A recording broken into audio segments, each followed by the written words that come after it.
Bike hospital के करीब रोककर उसने देखा गेट के पास बैठा चौकीदार का सर तकरीबन नीचे को झुका हुआ था। तो पहरेदारी के बजाय ये साहब आराम कर रहे हैं। वसीम ने दांत पीसते हुए दिल में सोचा।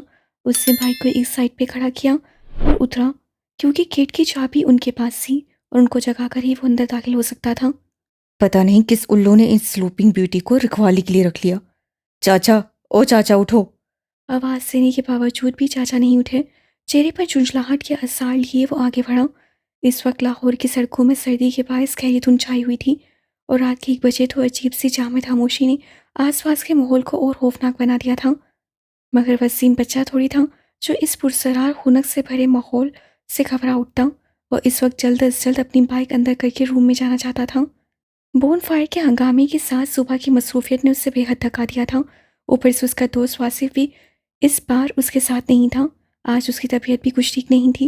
वसीम ने इसरार किया था कि शायद माहौल की बानिस्बत वो खुद को बेहतर महसूस करे, मगर उससे साफ इनकार कर दिया और बिस्तर पर लेटकर कंबल तान चुका था। और वासिफ के सारे काम जो उसके ज़िम्मे लगे हुए थे वो भी वसीम को करने पड़े। वो अब गार्ड के कंधे को हिलाकर उन्हें जगा रहा था। चाचा उठ जाओ, वरना सारी रात मुझे सड़कों पर गुजारनी होगी और इस ठंडी में रहना मुझे बिल्कुल भी गवारा नहीं है। चाचा जोर से झंझोड़ने पर हड़बड़ाकर उठे और अपनी सुर्ख आंखें उठाकर अपने कंधे से लगी राइफल को उठाने लगे। तो वसीम ने ऊंची आवाज़ में रोका। अरे पागल हो गए हैं चाचा, क्यों भरी जवानी में मुझे मारना चाहते हैं? तू और सरगोदिए, तू इस वेले की कर रहा है? वसीम सरगोदा से था, इसी चाचा उसे सरगोदिए कहता था। चाचा गेट खोलो, यूनी से आ रहा हूँ। वो थके हुए लहजे में बाइक की तरफ बढ़ा। इस वेले किड़ी यूनी होंदी है? कमला समझा मेरे को? किथे था? लगा फोन में हडनू। मैं झूठ नहीं बोल रहा, पीछे टोली आएगी तो पता लग जाएगा। मैं तो उल्टा जल्दी आया हूँ। ओए चुप कर। यूनी 11 बजे वंत हो जाती सी। 1 बजे केड़ी यूनी खुली होंदी है? उफ, इस बुढ़े का क्या करूं? सफ़ी होता तो संभाल लेता। कुछ सोचकर बोलने लगा, लेकिन ट्रैफिक का बहाना भी बोधा लगा। क्या कहूँ क्या कहूँ? और क्या क्या पढ़ पढ़ कर रहा है? खड़ा रहे सारी रात इधर। लग पता जासी चाचा कैसे रहता है। चाचा के चेहरे पर शरारती मुस्कान थी। वसीम का दिल किया उसके टेढ़े मेढ़े काले पीले पतीसी को एक ही पंच में फोड़ डाले। आंखें नींद से बोझल हो रही थीं, सर दर्द से फटा जा रहा था।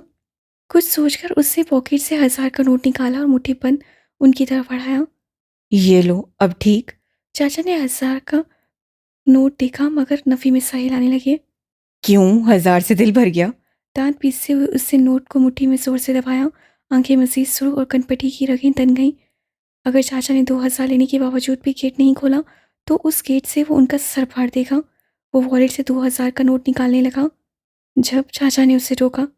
क्या कर रहे हो? मुझे ये सब नहीं चाहिए। चाचा की आवाज़ हंसी तेज मगर धीमी थी। तो ऐसा क्या करूं जो आप मुझे अंदर जाने देंगे? वो अब चिढ़ते हुए बोला। आसपास कुत्तों की भौंकने की आवाज़ें आ रही थीं, जिसने सकूत भरे माहौल में एक अर्दाश पैदा कर दिया था। चाचा की आंखें अजीब सी हो गईं। फिर उसे पास आने का इशारा किया। वसीम ने नासमझी से देखा, फिर चलते हुए उनके पास आया। चाचा ने हर तरफ देखा, जैसे कोई उनको देख या सुन ना रहा हो। हालांकि इस वक्त कोई नहीं था, मगर एक अनजाना सा खौफ उनके दिल में था। उनके चेहरे का इसराफ स्ट्रीट लाइट की रोशनी से बाखूबी देख सकता था। क्या बात है, इतना राजदराना अंदाज? मेरे पास कोई करोड़ों की जायदाद नहीं है जो आपके नाम कर दूं। इससे बेहतर किसी होटल में ही चला जाता हूँ। इतना सस्पेंस उससे बर्दाश्त नहीं हुआ था, इससे मुड़ने लगा कि चाचा ने उसका हाथ पकड़ लिया। बात सुनो, क्या वो तुम्हारे पास है? क्या है? सवाली नसू से सवाल किया। चाचा के तासुरात मजीद अजीब हो गए। ज्यादा भोले मत बनो। तुम जानते हो मैं किस चीज की बात कर रहा हूँ, जो तुम नौजवान शौक से समझ गए हो ना? ओह, तो खबर यहाँ तक आ गई। आपको वो चाहिए? वसीम के चेहरे पे महसूस सी मुस्कुराहट आई। चाचा ने सर हिलाया।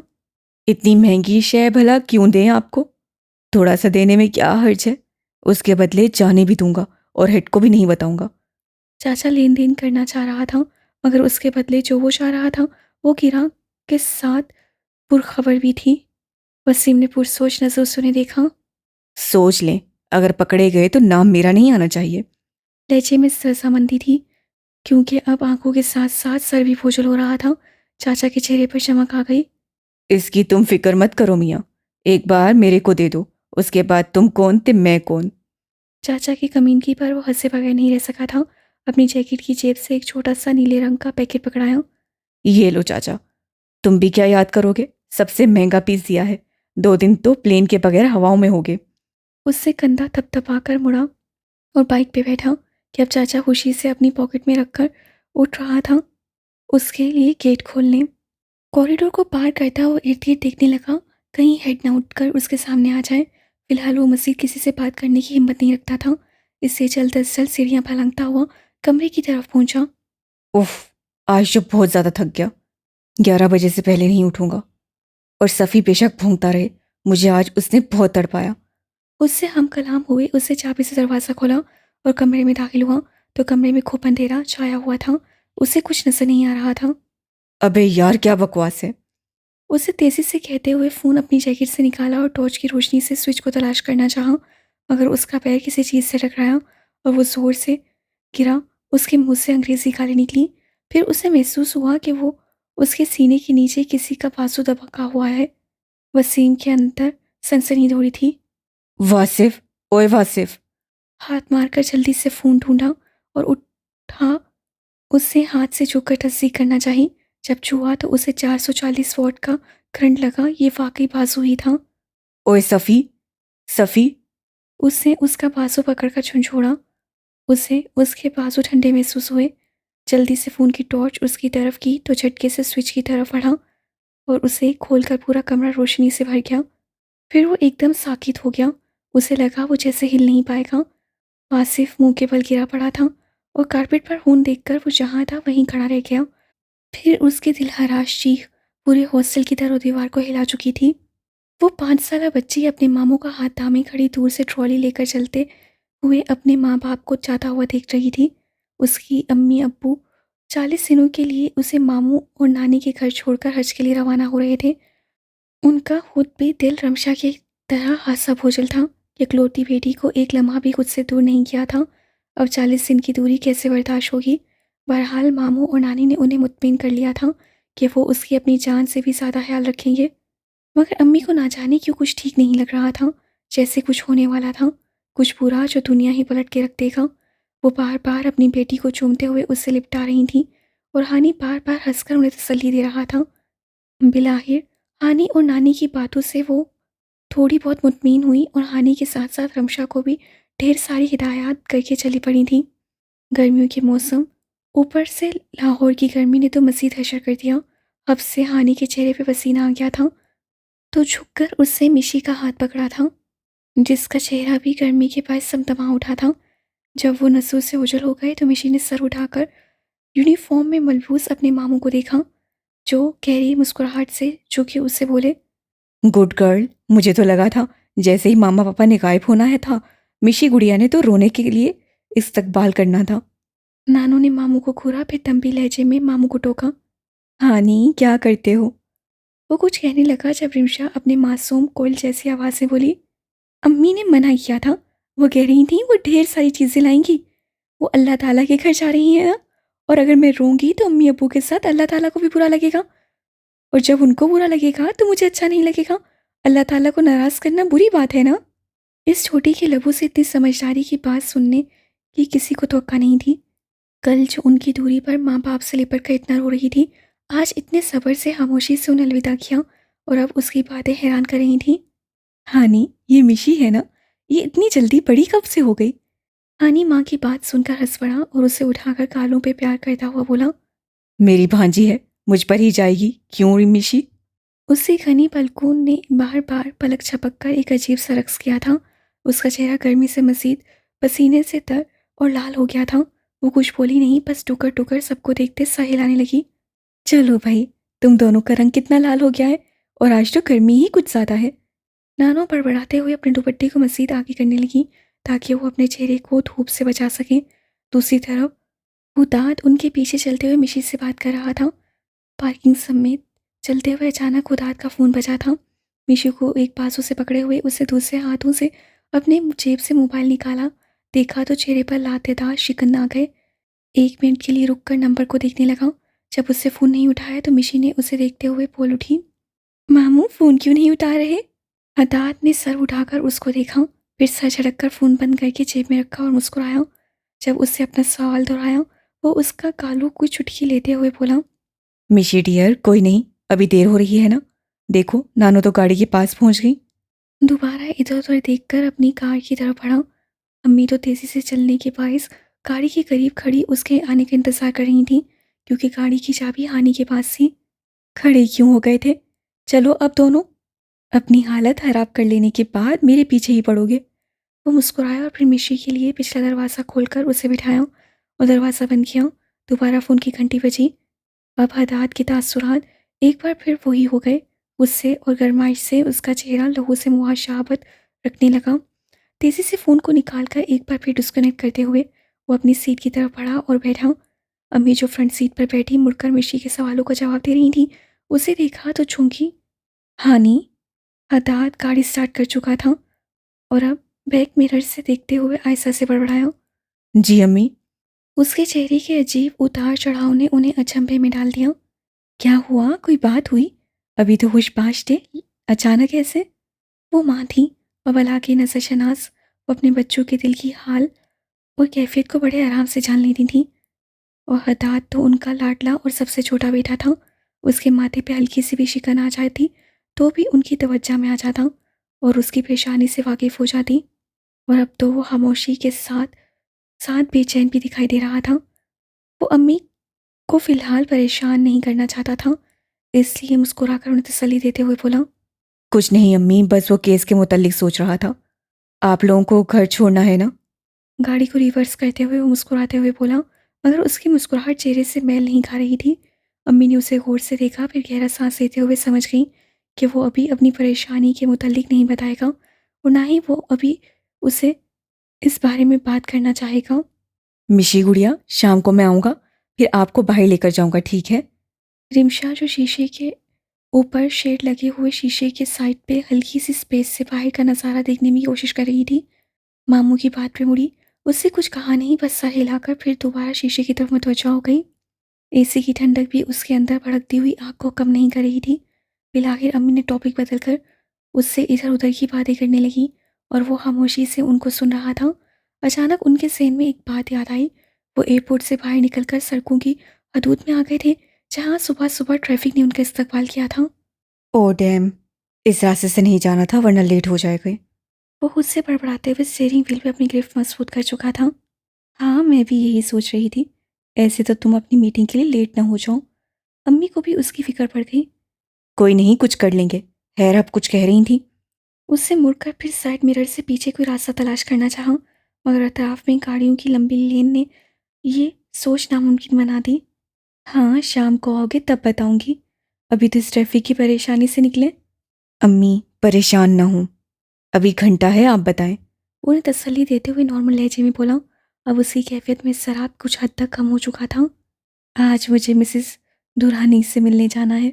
जमाल तो लेकर जाने से रहा और हसन बीवी को लेकर मायके जा रहा है। अगर हो सके तो फिर बेशक मिशी को कहीं घुमाने फिराने ले जाना, फिर वापसी में कोई ना कोई बंदोबस्त कर लूंगी। गाड़ी के ब्रेक को होले से छोड़ता आहिस्ता आहिस्ता गाड़ी को आगे बढ़ा रहा था। उनकी बात पे उसने जवाब दिया, कैसी बातें कर रही हैं अम्मी? ये भी कोई बात है? आप हुक्म किया करें, मैं वापसी में लेने आ जाऊंगा। कोई ज़रूरत नहीं अपना इंतज़ाम करने की, हम मर गए हैं क्या? सदा का जज्बाते हदात तेजी से बोला और वो होले से हंसते हुए अपने रूबरू बेटे को देखने लगी, जो सारे बेटों में खुददार भी भला का था। अगर किसी ने उस पर छोटा सा एहसान किया हो तो वो बेचैन हो जाया करता था कि वो कब और कैसे अपने ऊपर किए हुए एहसान को ख़त्म करे, कि अगला बाद में जिताता न रह जाए। अपने ऊपर हमदर्दी के दो बोल भी सुनना गवारा नहीं था। वो हार से लेकर उसको 3 गोलियां लग जाती, मगर शिकायत उसके लबों पर नहीं आती और हर मुमकिन कोशिश करता था कि अपनी परेशानी और दर्द को छुपाए, ताकि वो किसी किस्म की तुरखम भरी नज़रों को सामना ना कर सके। मगर उसे क्या पता था, ज़िंदगी के अगले 14 साल वो उन्हीं नज़रों और बोल का सामना करेगा और ये चीज़ बर्दाश्त से बाहर होने के बावजूद उसे सहना थी। वैसे मिसेस दुरानी के पास जाने की कोई ख़ास वजह? उससे मुड़कर एक नज़र देखते हुए अम्मी को कहा। शक की घंटियां ना जाने क्यों उससे अपने इर्द गिर्द महसूस हो रही थी। नहीं, खास नहीं, बस आए दिन उनका फ़ोन आता रहता है। गिले शिकवे खूब कर रही थी। अभी कुछ दिन पहले उनके बेटे की बात पक्की हुई है, सोचा मुबारकबाद दे आऊं। अच्छा, अमान की बात पक्की हो गई? पता ही नहीं था। हाँ, किसी वकील की बेटी से हुई। क्लास फेलो थी, पहले से जानते थे। वो अब ट्रैफिक से 15 मिनट बाहर निकल चुके थे और उससे मोड़ काटकर मॉडल टाउन के रास्ते की तरफ दाखिल हुआ था। गपोशम, अहमद, अस, गर्दून, धर्म, मर्ग, शगुफा, चोबर, वर, यसीद, बरिसत। मेरी मौत के वक्त मुझे आसमान से आवाज़ आई कि जब कली गिरती है तो फल पैदा होता है, यानी मेरे बाद कोई रहनुमा ज़रूर आएगा। कुर्सी पे बैठे डीआईजी जमाल और सामने बैठे 32 के 32 साल निकालते हुए सिकंदर के वकील को देखा, जो उसकी जमानत के ऑर्डर्स लेकर आए थे। उनका गुस्से से बस नहीं चल रहा था कि सामने बैठे उसकी बत्तीसी को एक ही जस में तोड़ कर रख दे, लेकिन कुछ मामलों में वो बेहद बेबस थे और उनके पास कोई ठोस सबूत नहीं था जिसकी बदौलत वो सिकंदर को मसीह थाने के अंदर रख सकते। सर जी, अब आप सिकंदर भा को निकाल दो। ये सामने फाइल भी ले आया हूँ। अब तो यकीन आ गया ना आपको कि सिकंदर भा इस केस में मुलविस नहीं थे। वहाँ उनको जेल की हवा लगा दी। अब बस सब दुआ करें कि इनका मिजाज ठंडा रहे, क्योंकि जो आपने इन पर बेबुनियाद इल्ज़ाम लगाए हैं, इससे तो बहुत मुसीबत खड़ी हो सकती है। इससे पहले वो मसीह पटर पटर कर था, डीआईजी जमाल ने एकदम टेबल पर जोर से हाथ मारा और गरज कर बोले, ये कोई अदालत नहीं खड़ी की मैंने, जो तुम चमचों की तरह इसकी सफाई पेश कर रहे हो। ना ही तुम्हारे बाप का ड्राइंग रूम है कि तुम मुझे धमकियां दो। मैं बाकियों की तरह हरगिज नहीं हूं, जो तुम्हारे इस सिकंदर भा की सो कॉल्ड नाम नेहा ताकत से डर जाऊं। उनका लहजा इतना दमंग और मजबूत था कि बदजुबान वकील असम न्याज की बोलती बंद हो गई। आसपास खड़े सब इंस्पेक्टर के चेहरे पर तभी तभी मुस्कुराहट आ गई। उन्होंने अपने सफ़ेद सलीके से सेट किए हुए बालों पे होले से हाथ फेरा। अभी तो इसको मैं निकाल रहा हूं, लेकिन इस पर कड़ी नजर रखी जाएगी। जो स्विट्जरलैंड से लेकर मलेशिया की महंगी महंगी ड्रग्स पाकिस्तान और दुबई स्मगलिंग करता रहा, तो प्राइवेट स्कूल्स और यूनिवर्सिटी को नशे फराहम करने में इसका कोई हाथ नहीं होगा। ताज्जुब की बात है, जहां नशे की स्मगलिंग हो वहां सिकंदर हदीद का नाम ना हो। खैर, रशीद, रशीद। बात करते हुए उन्होंने अचानक कांस्टेबल रशीद को आवाज़ दी। डीआईजी ऑफिस से आवाज़ें सुनते हुए कांस्टेबल रशीद, जो थाने की परले साइड की कुर्सी पर बैठा चाय की सुड़के ले रहा था, एकदम उछल गया। चाय का छोटा सा ग्लास फिसल कर गिरने लगा था, मगर रशीद ने तेजी से दूसरे हाथ से उसे पकड़ चुका था। मगर थोड़ी सी चाय झलक कर उसकी रात को इतनी मेहनत से की एक पॉलिश सतह जूते, जो काफ़ी हद तक पुराने वो सीधा थे, उस पर झलक पड़ी। एक बार फिर डीआईजी जुमाल की आवाज़ पर वो अपने गम और गुस्से को भगाता उठा और कप नीचे रखकर तेजी से ऑफिस की तरफ बढ़ा और साथ में बड़बड़ा रहा था, आज लगता है शहजादा रिहा होने लगा है, तभी गुस्से में लग रहे हैं। दरवाज़ा खोलकर जब रशीद ने अपना छोटा सा चेहरा नुमादार किया, तो डीआईजी, जो पहले से गुस्से में थे, फट पड़े। किधर थे? कब से आवाजें दे रहा हूं। लहजे में बेशक गुस्से की लहर शामिल थी, मगर बदतमीजी और नागवार अल्फाज, जो अक्सर पुलिस वाले अपने जूनियर्स पर इस्तेमाल करते थे, उन्होंने कभी नहीं अपनाए थे। यही बात उनकी सब में नुमायां करती थी कि उनके गुस्से से हाइफ होने के बावजूद वो उनका एहतराम करते थे और दिल से करते थे। सॉरी सर जी, मुझे आपकी आवाज सुनाई नहीं दी थी। आपको कोई काम था? वो हाइफ हुए बगैर उनसे दिली माजत करता उनके सामने मौजूद था। इससे कबल वो कुछ कहता, वकील असलम की जुबान फिर से खुल गई। जाओ, हमारे सिकंदर भा को लेकर आओ। जमानत हो गई है, जल्दी करो, वो कब से मेरी राह तक रहे होते। 11 बजेगा कहा था, अब तो 11:10 हो गए हैं, और जरा सी देर मेरे लिए नुकसान दे सकती है। बदजुबान वकील असलम पुलिस के सामने बैठा एक गुंडे से खौफ खा रहा था और उसका खुले अंदाज में इजहार कर रहा था। ओए, मुझे लगा कोई नई बात होगी। ये तो रोज का मामला है। शहजादा आता है, जाता है। थाने में तो कोई नई खबर से हम महरूम ही रह गए हैं। क्यों सर जी? उसे वकील की बात सुनकर बेहद बेतकल्फी से कहते हुए डीआईजी साहब को देखते हुए कहा, मगर उनके चेहरे के अंदाज से वो गड़बड़ाकर सर झुका गया। हाँ, तो सिकंदर भा है ही ऐसी शख्सियत जिससे आसपास के लोगों को उनकी दौलत और उनकी शोहरत से खसत है, तो ऐसे बेबुनियाद इल्ज़ाम लगाकर भेज देते हैं। मगर हमारे भा, रशीद, जाओ ले आओ उस शहजादे गुलफाम को, इससे पहले कि उसके लफंटरों का रेडियो बंद करवाना पड़े। डीआईजी जमाल ने वकील असलम की बात काटकर शाइस्ता लहजे में कहते हुए खुली धमकी दी कि आगे से अब कुछ भी बोला तो बस है नहीं। रशीद सलूट मारकर मुड़ा और निकल पड़ा। बाहर निकलकर उसने देखा कि सामने हदाद आधा दिखाई दे रहा था। हदाद इस वक्त ब्लू चेक शर्ट और ब्लैक पैंट में मलबूस हैंडसम लग रहा था। गुज़िश्ता 14 सालों में उसके सराबे में कोई वाज़िया फ़र्क नहीं आया था। अलबत्ता थोड़ा बहुत कमज़ोर हो गया था। उसके चेहरे पे हल्की-सी छोटी दाढ़ी आ गई थी। फौजी कट की बजाय बाल हाथ से लंबे हो गए थे और उन भूरे बालों में सफ़ेदी भी आ गई थी। आँखों पे उससे काला चश्मा पहना हुआ था, जो उसे अंदर आने के बावजूद भी नहीं उतारा था। उसको डीआईजी साहब के थाने में देखकर सब हैरान हो गए, क्योंकि इन 5 सालों में सिर्फ़ एक मर्तबा वो आया था, किसी मजबूरी के तहत। इस बार भी शायद उनके आने की बहुत बड़ी वजह थी। हदाद सर, आप? इंस्पेक्टर नुमेर उसे देखते हुए बेजान गया फ़ौरन उसके पास आया, जबकि रशीद उसे सलाम करता हुआ सुलाखों के पीछे बैठे हुए शहजादे के पास चला गया। ये सब बाहर क्या हो रहा है? बाहर इतनी गाड़ियां और न्यूज़ चैनल वाले खड़े हैं। क्या कोई बड़ी शख्सियत जेल में गया है? वो उससे पूछने लगा। बड़ी शख्सियत ही समझे। आज वो सिकंदर भा 2 दिन पहले लेकर आए थे यूनी में, स्मगलिंग के केस में। आज साहब की रिहाई है, कोई सबूत नहीं मिला उनके खिलाफ। मजबूरन सर को छोड़ना पड़ रहा है, वरना पक्का यकीन है ये काम सिकंदर ने किया है।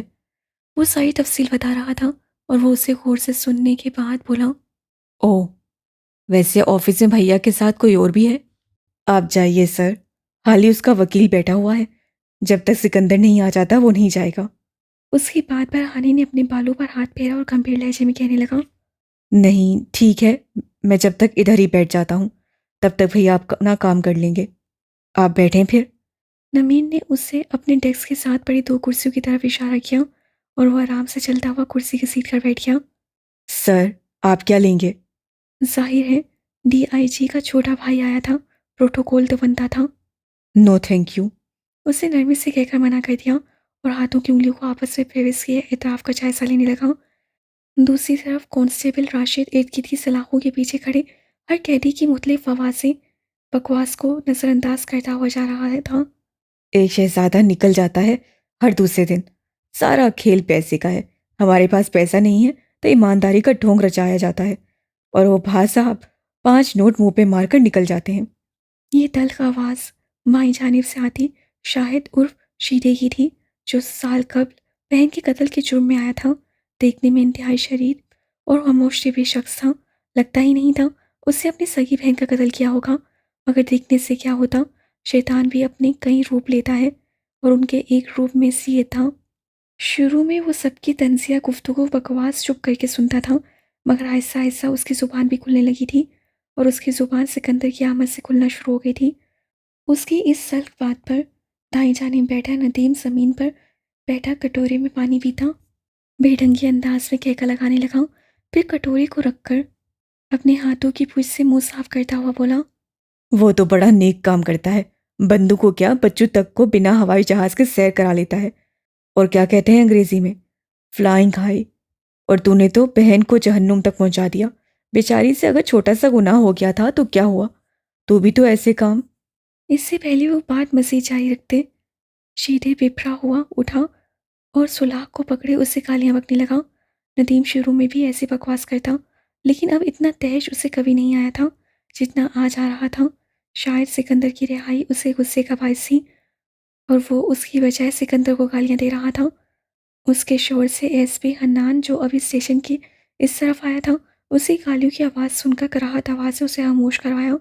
जब वो ना हुआ तो उसे सीधा करने के लिए उसे अपना हाथ सरीखा अपनाना पड़ा।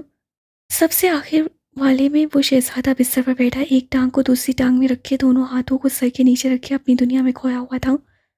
साइड वाले सलाखों के पार हिजड़ा शन्नो बार बार उस शहजादे को पुकार कर अपनी सुरीली दर हकीकत फटी हुई आवाज़ में अपनी ही हुई पंजाबी का कोई गीत सुना रही थी और उसको अपनी तरफ मुतवज्जा कर रही थी। जिदे दिल टुटदा कोई गीत जो दे, सानू छट के गए ना यार मंडे, आसी खाली रह गए हंसियां तू, सच्ची आज तन्हाई ना गम थोड़े। ओए बस कर, सर न खा शन्नू। वो शहजादा नहीं वेखन लगा तेनू। साथ ही लेटा नीदू सोए हुए आवाज़ में तकरीबन चीखा। वो अपनी साथी शन्नू की रोज़ाना की ओपरा सुनते हुए पागल हो गया था, जबकि दूसरी तरफ शन्नू ने बुरा सा मुंह बनाया। बक बक ना करनी थी। तुझे कौन सा सुना रही हूँ? उस सिकंदर आजम को सुना रही हूँ। हाँ, एक ही तो जेल में चिकना मुंडा है, बाकी अल्लाह माफ करे। उससे अपनी चूड़ियों की झनकार से अपने 4 दिन के किए हुए स्ट्रीट बालों को झटका। ए, जरा क्लिप दे। मेरी सरहाई गर्दन नहीं देखी शहजादे ने, दिल बाग बाग हो जाएगा। इससे आगे वो मजीद कुछ कहती, कांस्टेबल रशीद ने स्टिक सुलाख पर मारी। शन्नू उछली। अपनी टटर बंद कर और बैठी रह, तेरा शहजादा जा रहा है। उसको कहकर वो अब चाबी से दरवाज़ा खोल चुका था और उससे कहा, उठ जा सिकंदर आजम साहब, रिहाई मिल गई थी, जाते हुए मिठाई खिलाकर जाना। ऊपर रोशनदान से तेज सूप निकलकर उसके चमकते हुए रोशन चेहरे पे पड़ रही थी, जो उसके एक एक हसीन नकूश को नुमाया कर रहा था। उसने काली शलवार कमीज पहनी हुई थी, जो एक दिन यहाँ रहने के बावजूद बेशिकन थी। शायद कपड़ा ऐसा था जिससे एक शिकन भी उसके कपड़े में नहीं आई थी। स्लीव्स को कोहनी तक फोल्ड किए वो नीम दराज सोच में गुम था। 2 दिन ना शेव करने के बायस उसकी दाढ़ी मजीद घनी हो गई थी। स्याह बाल हल्के हल्के उसकी पेशानी पर गिरे हुए थे और जहानत से भरी काली आंखें इस वक्त दराज पलकें किसी मोती की तरह सीप में छुपी हुई थीं। रशीद की आवाज़ पे उसने अपनी आंखें खोली और उसकी तरफ देखा। आ जाओ राजा इंदर, क्या बुलाने के लिए नवेता देना पड़ेगा? वो पहले उसे देखता रहा, फिर उसे समझ आ गई कि उसकी रिहाई हो गई। वो भी सोच रहा था कि सिकंदर हदीद की रिहाई अभी तक क्यों नहीं हुई। बेजारी की जगह आंखों में अजीब सी चमकने ले ली थी। उस चेहरे पर तो ऐसे दिल शिकन मुस्कुराहट आई कि उस मुस्कुराहट में भी उसकी अलग खूबसूरती थी। बल्कि जिस अंदाज में उसका तबस्सुम होता उसको बेहद जचता। तभी कहूँ, थाने में इतनी हलचल क्यों मच रही है? मीडिया वगैरह आई है? हाँ, तेरे सारे प्यो आए हैं, चल उठ। वो झुंझलाकर कहता हुआ उसके बाहर आने का इंतजार कर रहा था, मगर वो भी अपने नाम का था, किसी को जिज किए बगैर कैसे रुखसत होता। यार शीटे, मुझे इस कमरे से कुछ उल्फत सी हो गई है, सोचता हूँ यहाँ कुछ दिन रह लूँ। क्या ख्याल है? ऊपर से शन्नू का भी दिल होश हो जाएगा। क्यों शन्नू? शन्नू जो मुंह बनाए बैठी बेसारी से अपने बालों को उंगलियों में लपेट रही थी। सिकंदर की ये बात सुनकर उसे अपनी समातों पर यकीन नहीं आया। तेजी से उठते हुए वो उसकी तरफ देखने लगी। हाय मैं मर जावा, इतनी हसीन आवाज। ओए, ये ड्रामे जाकर मीडिया के सामने कर, इधर ये बकवास नहीं चलेगी। चल उठ, इससे पहले डीआईजी तेरा इस्तकबाल करें। सिकंदर ने मजे से बिस्तर पे बैठकर टांग पे टांग चढ़ाई और अपनी घनी दाढ़ी पे हाथ फेरते हुए बोला, मैं तो उन्हीं के इस्तकबाल का मुंतजिर हूँ। सिकंदर कोई आम शय है जो छोटे छोटे चूहे आए मुझे लेने? ना भाई, जाओ यहाँ से। वैसे भी कोई स्वागत नहीं हुआ मेरा जब से यहाँ आया हूँ। ओए शहजादे, मीनू भी जवाब दे दे, अग लगाकर नस जानता है। वो आगे से कुछ कहती कांस्टेबल बाहर निकलकर स्टिक से सलाखों पर मारा और वो तेजी से पीछे हुई। अब तो कुछ बोले तो ड्राइंग रूम की सैर करवाएंगे तुझे, समझी? और तुम मियाँ, उठो, ये ना हो कि डीआईजी मजबूर हो जाए कि तुम्हारी बेहतरीन सौगात करें। उसकी इस बात पर उसकी आंखें लो देने लगी। चेहरे पर अब भी मुस्कुराहट कायम थी, अलबत्ता आंखों के तासुरात चेहरे से मेल नहीं खा रहे थे। मजीद थोड़ी देर उसे ऐसी नसों से देखता रहा जिससे रशीद भी घबरा गया। वो कुछ देर के लिए क्यों भूल गया कि वो लाहौर का सबसे बड़ा बदमाश है और उससे पंगा लेना मौत को दावत देने वाली बात है। वो खामोश हुआ। उसकी खामोशी से सिकंदर की मुस्कुराहट मजीद गहरी हो गई, जैसे उसकी कैफियत भांप चुका था। इससे हंसते हुए बोला, फिक्र मत कर शीदे, इतना बुरा नहीं हूं जितना मुझे समझता है। बेशक 10 गालियां बक दे, मेरे सामने माथे पे एक शिकन भी आई तो बात आई। नहीं यकीन आता तो आजमा के देख ले। सिकंदर की बात पर रशीद का एक पल के लिए बेहद दिल किया कि अपनी हसरत निकाल ले, मगर एक बार फिर उससे खुद को पावर करवाया कि सामने बैठा शख्स और कोई नहीं, सिकंदर भा है। और उसे पता था उसका कहना सिर्फ कहने तक है। जैसे उससे सुनानी है, बंदे को अपनी पिछली 7 नस्लें याद आ जानी हैं। उसे पता था कि सिकंदर कोई ना कोई बहाना ढूंढता है कि अपने हाथों की खुजली को कम कर सके। रशीद ने बेहद सोचने के बाद चालाकी से कहा, ना भाई, हम इतने शरीफ आदमी को अपनी नापाक जुबान से गाल ना कट सकते। क्यों गुनाह अपने सर पर चढ़ाएं? इसलिए आओ मियाँ, इससे पहले तुम्हारे जयाले जुलूस निकाल लें कि उनका बाप बेकसूर होने के बावजूद अभी तक जेल से नहीं निकला। इससे उठ जा शहजादे। बात घुमाने में कांस्टेबल रशीद माहिर था। उसकी चालाकी पर सिकंदर दांत दिए बगैर न रह सका। चलो भाई, अगर तुम इतना इसरार कर रहे हो तो उठ जाते हैं। वैसे भी प्यारों को इंतजार करवाना ठीक बात नहीं। कहते साथ ही वो उठा और अपने कुर्ता झाड़कर मजबूत मगर शांत से कदम बढ़ाता बाहर निकला। कांस्टेबल रशीद उर्फ शीदे ने गहरा सांस लेकर शुक्र किया कि इतनी जल्दी मान गया, वरना सारा दिन उसे सर कपाने लग जाना था। मगर सिकंदर ने यहाँ से नहीं निकलना था। आज उसका मूड अच्छा था इसलिए मान गया। निकलते वक्त उससे बाईं जाने मुड़कर शन्नू को देखा तो उसके चेहरे पर मुस्कुराहट आई। हाय शन्नू, तुम्हारा डांस देखना रह गया। उसे कहने की देर थी और शन्नू का खुशी से कोई ठिकाना नहीं था। फरहत मुसरत से तो लगता था बोलती ही बंद हो गई। साइड लेटी निधि के भी आंखें पट से खुली। बात जब मतलब पे आती तो उसकी आंखें और कान खड़े हो जाते थे।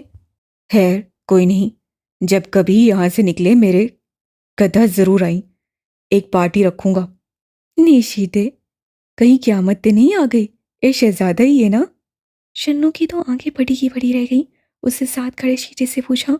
उसे कहने की देर थी और सिकंदर का उठता फलक शगाफ कहके ने जेल की फिजा में एक रंग भर दिया। उसकी हंसी एक अजीब मौसीकी से मिलती थी। वो कम हंसता था मगर खूबसूरत हंसता था। क्या दुश्मन तो क्या सज्जन, हर एक का दिल उसकी हंसी सुनने के लिए हमकता। एक बार वो हंसकर उसके बेचैन दिल को करार दे जाए, पर उसकी कमीनगी के आगे उसकी ये हवाइश टप जाती। फिर मिलेंगे शन्नू। वो कहकर जाने लगा कि शन्नू तकरीबन बेहोश होते हुए उससे बोली। ओए शहजादे, बस वरना मैं रो दूंगी। वो एक बार फिर हंसते हुए चल पड़ा। कमीना हिजड़े को भी नहीं बख्शता। ये तबसरा एक कैदी का था जो उससे सिकंदर को जाते हुए बेसाख्ता कहा था। ओए नहीं ओए, जितना कमीना हो मगर किरदार के मामले में साफ बंदा है। उसके साथ बैठे कमाल ने कहा। तुझे बड़ा पता है, तू क्या इसका मामा लगता है? ये मैं क्या, ये इसके दुश्मन भी कहते हैं। मजाल हो जो औरत के सामने आंख भी उठाई हो इसने। सब ड्रामे हैं कमाले। सिकंदर हदीद की शराफत इसके चेहरे और लिबास तक ही है, वरना पूरा लाहौर क्या पाकिस्तान जानता है ये किड़ी शय है। ओए आहिस्ता, उसे सुन लिया तो रेशा रेशा अलग कर देगा तेरा। पुलिस भी इसके आगे कुछ नहीं है और ना ही उन्होंने कुछ करना है। तू ये जो समझ रहा है ना कि इस जेल को बड़े आराम से बंद कर दिया जाता है, ये महज ड्रामे हैं हुकूमत और मीडिया के मुंह बंद करने के लिए, वरना किसी में हिम्मत हो जो सिकंदर भाग को हथकड़ियां पहनाए। उसी तरह मुख्तलिफ कैदियों को उसको देखते तभी सरगोशियाँ हो रही थीं। किसी जुबान पे उसकी पर्सनैलिटी और ताकत की वाह थी तो कहीं हकारत और तंज गाली के सिवा कुछ नहीं था। तो कहीं ऐसे ही बेपरवाह अपनी दुनिया के गम ढूंढे उन्हें में गर्क। उन्हें क्या गर्ज कि कौन सिकंदर और कौन डरक माफिया। चलते हुए सिकंदर के कदम डीआईजी के ऑफिस की तरफ बढ़ रहे थे। नबी से किसी मामले पे बात करता हुआ अदात की जब नज़र अंदर उसकी तरफ बढ़ते काले कुर्ते में मलबूस सिकंदर भाग की तरफ उठी तो उसकी नज़रों में एक अजीब सा तासुर आया था और फिर लबों पे बड़ी तल्ख मुस्कुराहट आई। तो उन साहब का भी 2 दिन तक कयाम था। लो, इन्होंने तो मजाक बना दिया है। जब इसे रिहा ही होना होता है तो इसे लाते ही क्यों?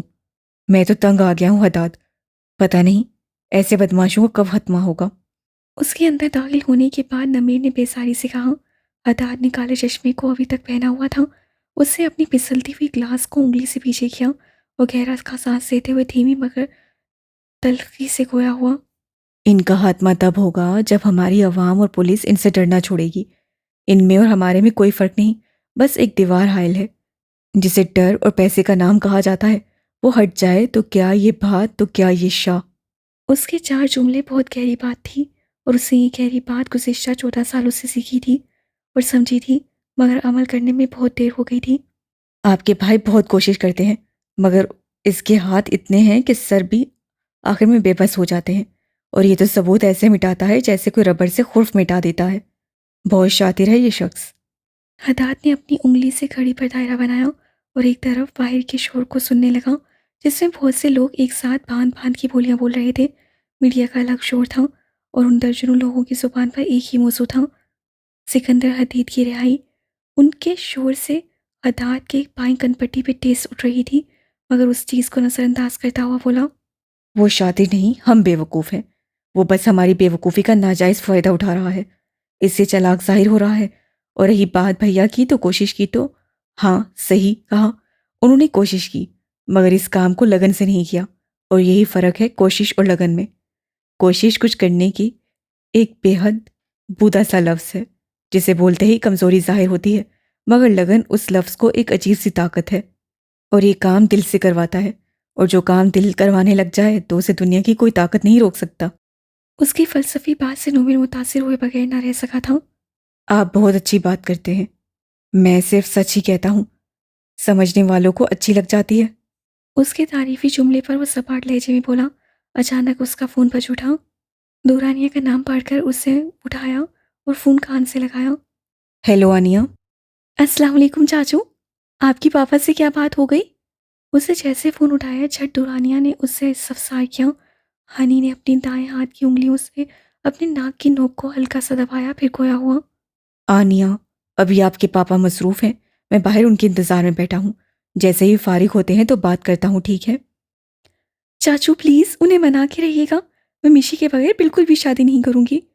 वो उसकी बात पर सीट से उठकर ऐसे ही से कोने में आ गया और बाहर के हंगामे को देखने लगा।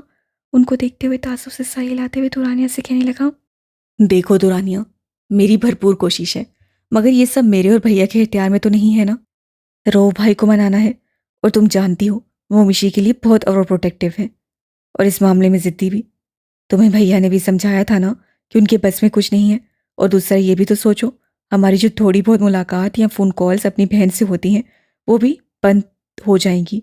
मगर फिर भी मैं कोशिश करूँगा। मैं क्यों नहीं चाहूँगा कि हमारी खुशियों में मेरी बहन और प्यारी सी भांजी शामिल ना हो। रिलैक्स रहो और दुआ करो। वो कह रहा था और वो खामोशी से अपने चाचू की बात सुन रही थी। फिर उनकी बात खत्म होने के बाद बोली, थैंक यू चाचू, आप मेरी वजह से बाहर आए और चलकर पापा के ऑफिस में गए। मेरे लिए इतना ही है। डोंट, ऐसे मत कहो मेरे बच्चे। मैं सारी ज़िंदगी तुम्हारे लिए कुछ नहीं कर सका। इनफैक्ट मैं किसी के लिए भी कुछ नहीं कर पाया। अब तुम हमारे आंगन को छोड़कर जा रही हो, इतना तो हक बनता है ना तुम्हारे चाचू का। मज़ीद 2-3 बातें करने के बाद हदाद ने उसे तसल्ली दी और दुरानिया ने उसे गुड लक कहा। फ़ोन बंद करने के बाद उसे एक बार फिर फ़िज़ा में बुलंद दारू सिकंदर नुमा का शोर सुनकर उसे चिढ़ने पर मजबूर कर गया।